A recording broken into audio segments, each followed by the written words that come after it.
So I've had the privilege of working in rare diseases from the research and we'll call it the sponsor side, working at biotech companies and working at every stage of development.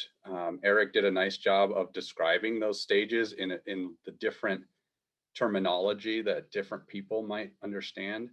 But I've worked in the lab, I've worked in process development, manufacturing area, clinical development, and then post-approval of a medicine, there's still a lot of work to do. And I think that sometimes we forget that there's a lot of learning to be done after a new medicine comes out as well. Just to highlight where I'm coming from, my perspective is a lot of experience with BioMarin and Audentes. BioMarin has developed quite a few chronic therapies that are usually the first drug for any of these diseases. Some of them are highlighted here. And Audentes is a gene therapy company focused on neuromuscular diseases. Since working at those, I now do some consulting working at gene therapy companies focused on rare diseases. To highlight some relevant programs, I think Bernura is a good one. There, as Eric presented the foundation, having a clear research agenda and some clear natural history really did pave the way for strong development. That product was approved with a natural history as a comparator. There was no placebo arm in that clinical study.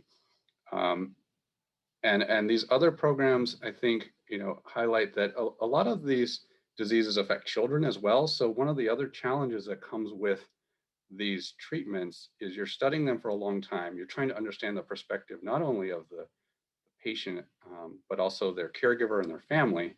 And those patients are growing and changing with, as they should, as they grow. And so things change. What you need to measure changes. What the expectation is changes alongside their disease changing. The last point I'll bring up, I had an interesting experience working on an in vitro diagnostic. And I think a lot of what we talk about is new medicines, but really we should broaden that. And anything we're talking about here does apply to any type of medical intervention. It could be a medical device. It could be, some other form of therapy that may come into play. All of these build on that same foundation. And as most people have talked about, there's a partnership between patients and companies and researchers and physicians throughout the entire development cycle.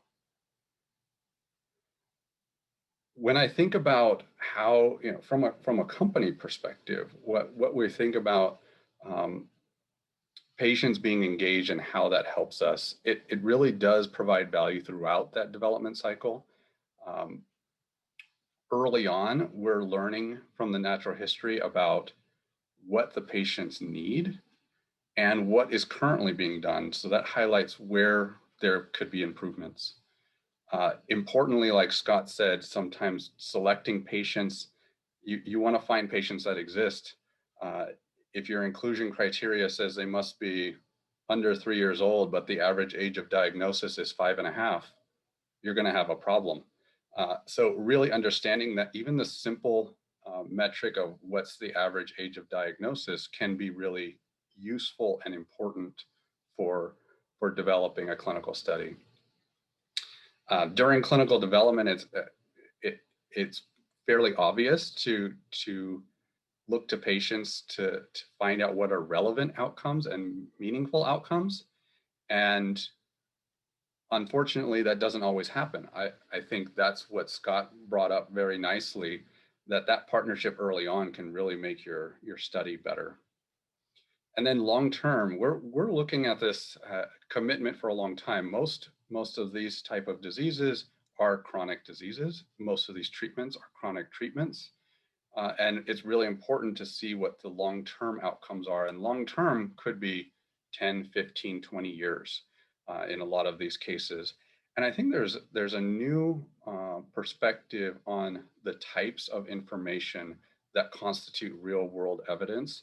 I think there's a lot of creativity being implemented now, and we have to do it smartly to have good quality data that's meaningful and important both to the patients, but also to companies, regulators, payers, et cetera, in what is important for those patients. My final note as we introduce this discussion is that long-term engagement is critical to succeed. We're involved in studies that the protocol itself is 5 or 10 years. And in most cases, we want to understand the impact of a new treatment or a new therapy for much longer, for the lifetime, really. And how do we understand that? We have to have a partnership, and we have to have patients and families that are willing to be a part of that journey all the way through.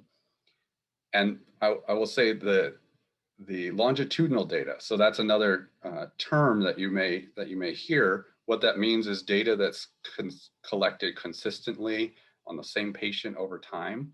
That's the most valuable at all stages, and it's the most difficult to achieve.